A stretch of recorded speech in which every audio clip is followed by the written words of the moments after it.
আসসালামু আলাইকুম, সবাইকে শুভেচ্ছা জানাচ্ছি।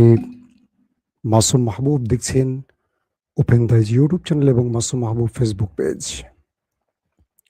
পৃথিবীর যেই প্রান্ত থেকে যারা দেখছেন সবার জন্য শুভকামনা, ভালোবাসা। প্রিয় দর্শক, রাতের আজ তারিখটা বলে দিতে হবে আপনাদের, না? আজ 27 এপ্রিল 26, রাত 11টা। প্রথম যে খবরটি সেটি হলো, ইরান অবশেষে যে তথ্য ফ্লাশ করলো, এটি মার্কিন মুলুকের জন্য একটি বড় ধাক্কা হিসেবে বিবেচিত হচ্ছে। কারণ 9,500 আমেরিকান বোমা ইরান ধ্বংস করেছে, যে বোমাগুলো আমেরিকা যুদ্ধ বিমান এবং মিসাইলের মাধ্যমে ইরানে ছুটেছিল। দ্বিতীয় গুরুত্বপূর্ণ খবরটি হলো, এবার নেতা কাকুর আইডিএফকে শক্ত প্রতিরোধ গড়ে আরো জোরে ধাক্কা দিল হিজু বাহিনী, অর্থাৎ লেবানিজ বাহিনী। এবার ইরান বলছে, যদি ইরানের তেল ক্ষেত্রে, গ্যাস ক্ষেত্রে বা গুরুত্বপূর্ণ স্থাপনায় আঘাত হয়, তাহলে আমেরিকার যে মিত্র আছে গালফ কান্ট্রি, মানে আরব কান্ট্রি, তাদেরকে 10 গুণ মাসুল দিতে হবে, 10 গুণ। পাশাপাশি ডোনাল্ড ট্রাম্পের একটি ইন্টারভিউ নিয়েছে এক লেডি সাংবাদিক। তিনি ট্রাম্পের কাপড় খুলে ছেড়ে দিয়েছেন, ধুতি পরে এখন হাঁটা শুরু করেছেন ডোনাল্ড ট্রাম্প। দর্শক, এছাড়া আরো বেশ কিছু খবর থাকবে, আমি আপনাদের ধারাবাহিক দেওয়ার চেষ্টা করছি। শুনতে এবং দেখতে কোনো প্রবলেম হচ্ছে না আপনাদের, আশা করি। হলে আমাকে অবশ্যই কমেন্ট করে জানাবেন। আলহামদুলিল্লাহ, অনেক ভালো খবর। এক ভাই জানিয়েছেন, মাসুম ভাই ইতালি থেকে চাতক পাখির মতো অপেক্ষা করছি আপনার। জি ভাই, আপনাদের অপেক্ষার জন্য এসেছি। সন্দীপ হরিশপুর থেকে দেখছেন মাহমুদুল হাসান। জি, আমি এবার একটা একটা করে খবর দেওয়ার চেষ্টা করছি। আমেরিকা ইরানের উপর অজস্র বোম্বিং করেছে, সেটা যুদ্ধ বিমান কিংবা মিসাইলের মাধ্যমে। কখনো আমেরিকা এসছে, কখনো ইসরায়েল এসছে। কিছু তথ্য উঠে এসছে এরকম মার্কিন গণমাধ্যমে, যে আরব আমিরাত নিজেও কিছু যুদ্ধ বিমান পাঠিয়েছে ইরানের বিরুদ্ধে। সেখানে তারা তাদের পতাকা বা তাদের যেই দেশীয় যে পতাকা আইডেন্টি, সেটাকে মুছে নিয়েছে। পাশাপাশি ইসরায়েলের আয়রন ডোম ইসরায়েল থেকে কিনে আরব আমিরাত ইনস্টল করেছে। অর্থাৎ ইসরায়েলকে এক প্রকার তার রাষ্ট্রের সাথে তার সম্পর্কের বিষয়ে অনুমোদন দিয়ে দিয়েছে মুসলিম বিশ্বের অন্যতম বিস্ফোরা আরব আমিরাত। আব্রাহাম অ্যাকর্ডের যেই বিষয়টি নিয়ে এতদিন আলোচনা চলছিল চূড়ান্ত লেভেলে, এক প্রকার অর্থে সেটাকে বৈধতা দিল আমাদের জুব্বা পাগড়িওয়ালা আরব আমিরাত। যদিও এটা ইসলামের পোশাক হিসেবে তারা বিবেচনা করছে না, এটা আরবের পোশাক। এটাকে নিয়ে আমি কটূক্তি করছি না। বলা হচ্ছে আরব আমিরাত তারা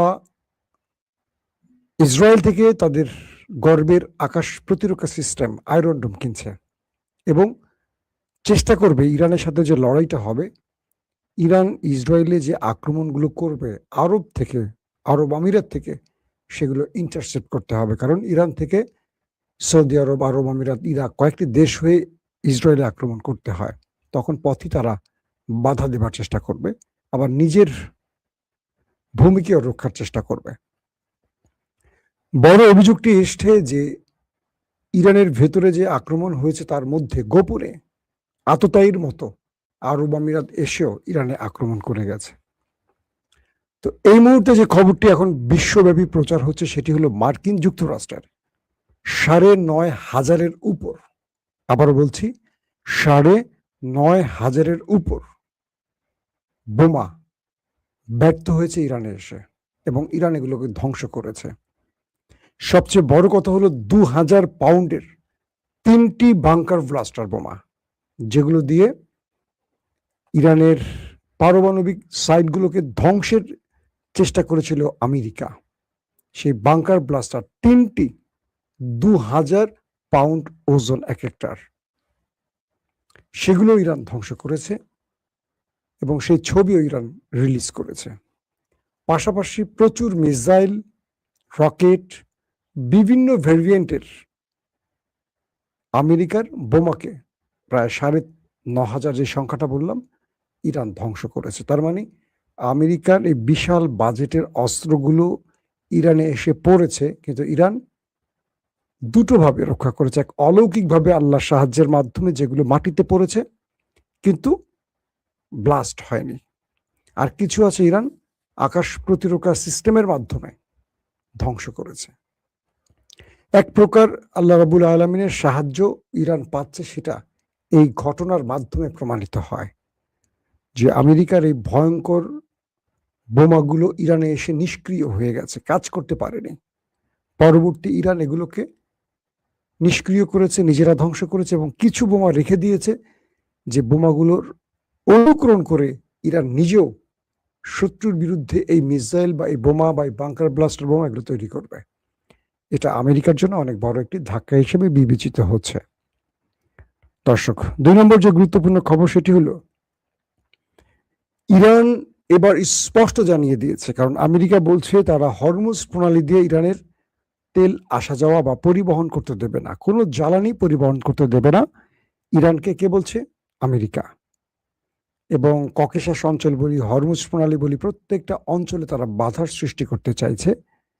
যদিও ইরান আমেরিকার চোখের সামনে দিয়ে 70 থেকে 80টি কার্গো জাহাজ পরিবহন করেছে তেল গ্যাস নিয়ে।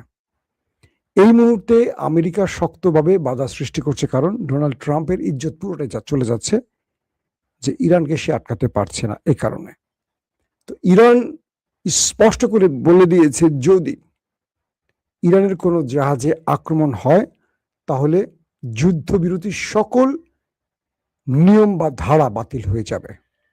ইরান সরাসরি শত্রুকে টার্গেট করবে।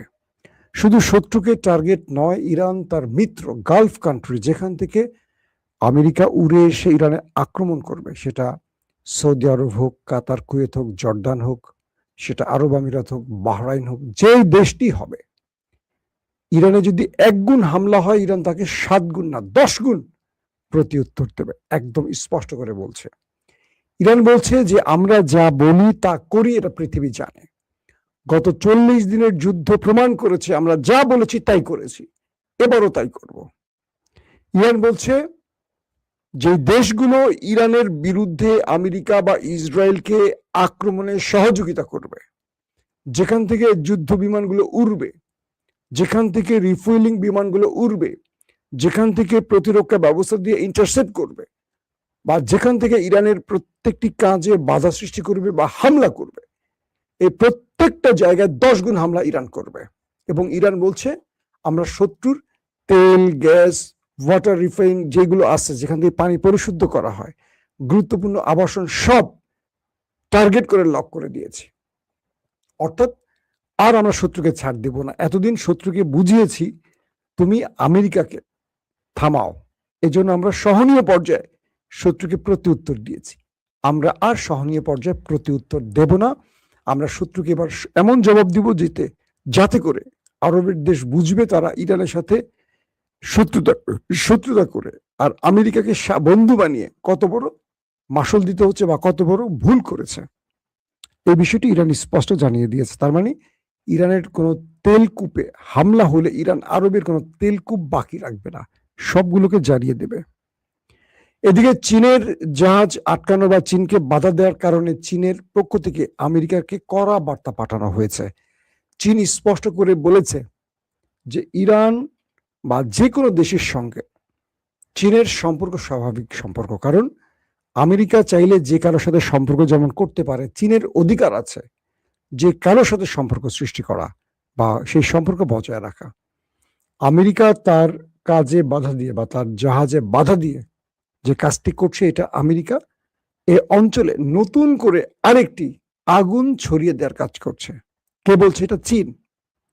চীন বলছে আমরা আমেরিকাকে সতর্ক করে বলছি যে আপনারা এই বিষয়ে সতর্ক হন, আমাদের সাথে গায়ে পাড়া দিয়ে বা পায়ে পাড়া দিয়ে ঝগড়া করবেন না, এটা ঠিক হবে না। ইরানকে সামলাতে গিয়ে যদি আপনার এই অবস্থা হয়, আপনি চীনকে কিভাবে ঠেকাবেন? চীন একদম কড়া ভাষায় আমেরিকাকে ধোলা দিয়েছে। ইউরোপীয় ইউনিয়নের প্রধান তিনি আজকেই বলেছেন যে ইরানের উপর থেকে নিষেধাজ্ঞা তুলে নেওয়ার এখনই সময় আসেনি, কারণ ইরানের বিরুদ্ধে যে অভিযোগগুলো আছে তারা নিজ দেশের জনগণের উপর অত্যাচার করে, জুলুম করে, এটা বন্ধ করতে হবে এবং ইউরোপীয় ইউনিয়ন এই বিষয়ে তদন্ত করে যদি ইরানের ব্যাপারে কোনো অভিযোগ না পায় তারপর তারা ভাববে। যদি অভিযোগ আগের মতো থাকে তাহলে তারা ইরানের উপর এখনই নিষেধাজ্ঞা প্রত্যাহার করবে না। অর্থাৎ ডোনাল্ড ট্রাম্পের বক্তব্যটি ইউরোপীয় ইউনিয়নের প্রধান এই লেডি প্রকাশ করেছেন। ইরান বলছে ইউরোপীয় ইউনিয়ন কি করবে সেটা আমাদের দেখার বিষয় না। ইউরোপের যে দেশগুলো আমেরিকার সাথে মিত্রতার বন্ধনে আবদ্ধ থাকবে আমরা তাদেরকে হরমুজ প্রণালী পার হতে দেব না।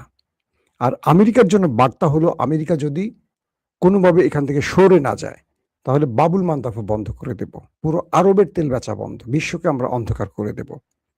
তো ইতিমধ্যে ইরানের পররাষ্ট্রমন্ত্রী আব্বাস আরাকচি পাকিস্তান সফর করে ওমান গেছেন, ওমান সফর শেষ করে দ্রুত আবার পাকিস্তান এসছেন, পাকিস্তান সফর শেষ করে তিনি আবার রাশিয়া এসছেন। তো তার ইরানের যে বক্তব্য বা ইরানের যে প্রস্তাবনা, এই প্রস্তাবনাগুলো আব্বাস আরাকচি পাকিস্তানের মাধ্যমে আমেরিকাকে ট্রান্সফার করেছে। এবার তিনি রাশিয়া সফর করেছেন। তো রাশিয়াতে এসে তিনি যে কাজটি করছেন, ভ্লাদিমির পুতিন এবং তার পররাষ্ট্রমন্ত্রী সার্গেই ল্যাভরভের সাথে গুরুত্বপূর্ণ বৈঠক করেছেন এবং বৈঠকে রাশিয়া কিছু নতুন তথ্য দিয়েছে যে রাশিয়া বলছে যদি আমেরিকা চায় তাহলে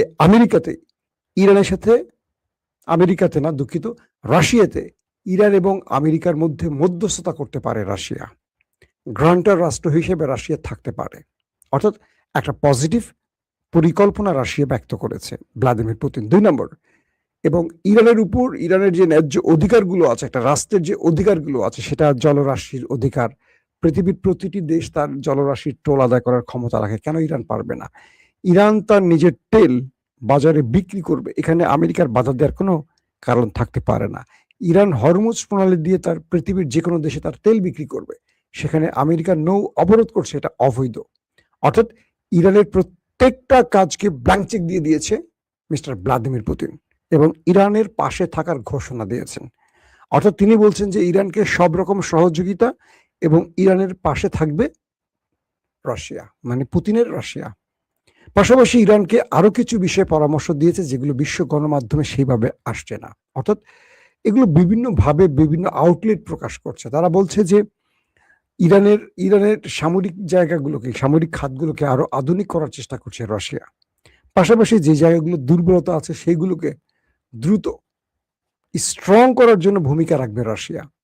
কারণ এই জিনিসগুলো আসলে স্পষ্ট এইভাবে আলোচনা আসার কথা না, কারণ এই জিনিসগুলো প্রকাশে তারা আলোচনা করে না। তবে কিছু কিছু গণমাধ্যম এই তথ্যগুলো দিচ্ছে, আমরা সত্য মিথ্যা জানি না, তবে সত্য হওয়ার সম্ভাবনা বেশি, কারণ এইটাই মূল উদ্দেশ্য। এবং ইরান রাশিয়ার কাছে গেছে তার আরেকটি কারণ হলো আমেরিকার সাথে যুদ্ধ ছড়িয়ে পড়লে রাশিয়া কি ভূমিকা নেবে, কি সহযোগিতা করবে, বা আমেরিকার সাথে কূটনৈতিক পর্যায়ে আলোচনার টেবিলে ইরান কোন ল্যাঙ্গুয়েজে, কোন ভাষায় কথা বলতে পারে তারও কিছু বড় ভাইয়ের থেকে পরামর্শ নিতে পারে, এই বিষয়গুলো আছে। তো ইরানের আব্বাস আরাকচি বা ইরানের ভেতর থেকে বলা হয়েছে তারা আমেরিকার সাথে আলোচনা করবে না। ডোনাল্ড ট্রাম্প আজকে জানিয়েছেন তিনি 18 ঘন্টা জার্নি করে তার প্রতিনিধিকে আবার পাকিস্তানে পাঠাতে পারবেন না। তার প্রতিনিধিরা বারবার ছুটে গেছেন, কিন্তু ইরান তাকে লজ্জা দিয়ে চলে গেছে আরেক দেশে। অর্থাৎ ইরান এই আলোচনায় চাচ্ছে না। তো এই 18 ঘন্টা তার যারা প্রতিনিধি, Steve Witkoff, JD Vance, Jared Kushner, তারা বারবার ছুটে গিয়ে প্রতারিত হচ্ছে, ইরান তাদেরকে পাত্তা দিচ্ছে না। এটা ডোনাল্ড ট্রাম্পের ভালো লাগেনি। ডোনাল্ড ট্রাম্প বলছে আমাদের কিছু প্রস্তাবনা আমরা ইরানকে পাঠিয়েছি, ট্রাম্পের কিছকিছু প্রস্তাবনা আমরা পেয়েছি যেগুলো নিয়ে আলোচনা চলছে। ইরান যদি আমাদেরকে টেলিফোন করে, হ্যালো 000-420, মানে 420 দিয়ে নাম্বার দিলে ডোনাল্ড ট্রাম্পকে পাওয়া যাবে। এই নাম্বারে আবার কেউ কল দিয়েন না, চলে যেতে পারে আবার কিন্তু অন্য জায়গায়, বুঝছেন নি? তো বলছে যে ইরান যদি টেলিফোন করে, আমরা আর প্রয়োজনে আলোচনার এই কি বলে মুখোমুখি আলোচনা বা কোনো এক দেশে গিয়ে আলোচনা করতে গিয়ে দরকার নেই, আমরা এখন টেলিফোনে কথা বলতে পারি। ইরান যদি চায় টেলিফোন করুক, আমরা কথা বলবো এবং কি বিষয় আলোচনার মাধ্যমে কোন কোন ধারাগুলো দিয়ে আমরা একটা মানে কি বলবো শান্তি আনতে পারি। ডোনাল্ড ট্রাম্পের সুর একটু পরিবর্তন হয়েছে, কারণ তার উপর যেই অ্যাটাকটি হয়েছে সেই অ্যাটাকে তিনি কিছুটা ভরকে গেছেন। তো ইতিমধ্যে একটি দুর্দান্ত খবর পাওয়া গেছে, সেটি হলো আইডিএফ, ইসরায়েলি সেনাবাহিনী সাউথ লেবাননে কঠিন প্রতিরোধের মুখে পড়েছে। তাদের অনেকেই হতাহত হয়েছে। তাদের হেলিকপ্টার প্রবেশ করেছিল, সেটাকেও টার্গেট করা হয়েছে। অল্পের জন্য প্রাণে বেঁচে গেছে হেলিকপ্টার এবং তার ভেতরে থাকা সেনারা। এবং যে সেনারা সাউথ লেবাননে দখল করতে গেছে, তাদের উপর গেরিলারা, হিজু বাহিনী ব্যাপক অ্যাটাক করেছে, করে তাদেরকে মোটামুটি ছন্নছাড় করে দিয়েছে, তা নাস্তানুবোধ করে দিয়েছে। আর কি বলবো, লন্ড ভন্ড কোনটা শব্দ বলবো বলেন? তো অনেকেই হতাহত হওয়ার খবর পাওয়া গেছে। সেখানে চলছে যুদ্ধবিরতির মধ্যেই যুদ্ধ। দর্শক আসেন আজকের মূল খবরটির কাছে যাই এবার। আমাদের টেম্পু সাহেব ডোনাল্ড ট্রাম্প, বুঝছেন নে, ডোনাল্ড ট্রাম্প না ডোনাল্ড ট্রাম্প কোনটা হবে, তিনি তো এইভাবেই কথা বলেন। তিনি এক নারী সাংবাদিক, আপনারা স্ক্রিনে দেখতে পাচ্ছেন হয়তো, তিনি এক নারী সাংবাদিককে ইন্টারভিউ দিচ্ছিলেন আজ। তো এই ইন্টারভিউ দেওয়ার সময় অ্যারিস্টিন মনে আছে, এক অল্প বয়সী কিশোরী মেয়ের জোর করে ডট ডট ডট ডট করার অভিযোগে মামলা হয়েছে ডোনাল্ড ট্রাম্পের নামে। তো এই নারী সাংবাদিক ট্রাম্পকে একদম মুখের উপর প্রশ্ন করেছে যে ব্যক্তি আপনাকে অ্যাসাসিনেশনের জন্য, আপনাকে হত্যার জন্য অ্যাটাক করেছে, তিনি একটি প্রতিবাদপত্র লিখেছিল, কেন আপনার উপর টার্গেট করেছে। তো সেখানে বলেছে আপনি এভাবে অনেক নারীর জীবন নষ্ট করেছেন, ব্লাব ব্লাব ব্লাব ব্লাব ব্লাব, মানে নারী গঠিত অনেক বিষয়। এবং ট্রাম্পের মোটামুটি ওই চরিত্রের আর কি, কুচরিত্রের যত কিছু আছে, এই নারী ট্রাম্পকে সামনে বসিয়ে প্রশ্ন করছিল। আর ট্রাম্প তখন মানে তার, আমাকে যদি কোনো নারী সাংবাদিক প্রশ্ন করে, মাসুম ভাই আপনার ক্যারেক্টার এরকম, আপনার ক্যারেক্টার ওরকম, আমার চেহারাটা কেমন হবে একবার কল্পনা করেন, তাই না? তো ট্রাম্পের চেহারাটা এরকম হয়ে গেছে। তো ট্রাম্প কি উত্তর দিবেন? তিনি বলছেন, তোমার এত বড় সাহস, তুমি আমাকে এই প্রশ্ন করছো, তোমার নিজের ক্যারেক্টার কেমন? তোমার এই প্রশ্ন করা কোনোভাবেই ঠিক হয়নি। ওই ছেলে যে আমাকে গুলি করছে, সে তো একটা অ্যাবনর্মাল মানুষ, সে সাইকো, সে পাগল, তার প্রশ্ন তুমি আমাকে করতে পারো না। তোমার নিজের চরিত্র কেমন? একদম ট্রাম্প উত্তর না দিয়ে নালি মোটামুটি তার ক্যারেক্টার অ্যাসাসিনেশন করে ছেড়ে দিয়েছে। তো এই ভিডিওটি পুরো পৃথিবীতে ভাইরাল হয়েছে। একজন প্রেসিডেন্টকে তার দেশের একজন সাংবাদিক এইভাবে প্রশ্ন করতে পারে, এটা আমরা কত 15-16 বছরে দেখেছি। শেখ হাসিনার আমল বা বর্তমান আমল, আমরা দেখি আমাদের গণমাধ্যম প্রধানমন্ত্রীকে বা একজন মামুলি প্রতিমন্ত্রী উপমন্ত্রীকে কিভাবে তেল দেয়। কারণ একজন মন্ত্রী বা প্রধানমন্ত্রী বা প্রতিমন্ত্রী বা গতিমন্ত্রী বা সতিমন্ত্রী যারাই থাকেন, তাদেরকে একটা প্রশ্ন করলে তারা পরের দিন মাইন্ড করলে তার মিডিয়া বন্ধ করে দেবে, তার চাকরি চলে যাবে। অনেকের চাকরি চলে যাচ্ছে গণমাধ্যম থেকে। আওয়ামী লীগ আমলে যখন চাকরি চলে যেত, তখন বিএনপি নেতারা বলতো এটা অগণতান্ত্রিক, এটা ঠিক না, বাক স্বাধীনতার প্রয়োজন আছে, এটা গণতান্ত্রিকভাবে এটাকে সমাধান করতে হবে। তখন আওয়ামী লীগ শুনতো না, বিএনপি বলে যেত গণতান্ত্রিক। এখন অনেক টেলিভিশন থেকে অনেকে চাকরি গেছে, সময় কি বলে, সময় টিভি না, এখন টিভি থেকে গেছে অনেকে, আমি চিনি, এটা নিয়ে আমি কথা বলি নাই যদিও। তো বাংলাদেশে এরকম সাহস কে করবে? বিশ্বের সবচেয়ে পাওয়ারফুল রাষ্ট্র আমেরিকার প্রেসিডেন্ট, সবচেয়ে পাওয়ারফুল ব্যক্তি ডোনাল্ড ট্রাম্পকে বলতেছে আপনার তো অ্যাবিস্টিন আপনার বিরুদ্ধে অভিযোগ করেছে, আপনি এই করেছেন সেই করেছেন, আপনি সেই অ্যাবিস্টিন মামলা থেকে বাঁচার জন্য আপনি ইরানের সাথে যুদ্ধ করছেন। আর আপনার বন্ধু নেতানিয়াহু, তার বিরুদ্ধে অনেক মামলা চলমান রয়েছে, যেখান থেকে বাঁচার জন্য তিনি এই যুদ্ধ করছেন। ট্রাম্প উত্তর দেবেন কি, তার সাথে ঝগড়া শুরু করে দিচ্ছেন। তারপরও নারী গ্রেপ্তার হয়নি, গুম হয়নি, খুন হয়নি, ক্রসফায়ার হয়নি, তাকে তুলে নেয়নি ডিবি। বাংলাদেশের ডিবি যেমন তুলে নেয় সোশ্যাল মিডিয়ায় কথা বললে, আগেও নিত, এখনো নেওয়া শুরু করছে, এরকম তুলে নেয়নি। তো এখন যে অবস্থাটি তৈরি হয়েছে, ইরান ট্রাম্পকে প্রস্তাবনা দিয়েছে, রাশিয়া দুই পক্ষের মধ্যস্থতার জন্য প্রস্তাব দিয়েছে। এই হলো অবস্থা। তবে মধ্যপ্রাচ্যে এবং ইসরায়েলে একটা বড় যুদ্ধের জন্য প্রস্তুতি নিচ্ছে সবাই, ইরানও প্রস্তুতি নিয়ে বসে আছে, শেষ পর্যন্ত কি হয়। দর্শক এখনকার মতো বিদায় নিচ্ছি, ইনশাআল্লাহ নেক্সট টাইম আবারও হাজির হব আপনাদের সামনে ব্রেকিং সংবাদ নিয়ে। আল্লাহ হাফেজ।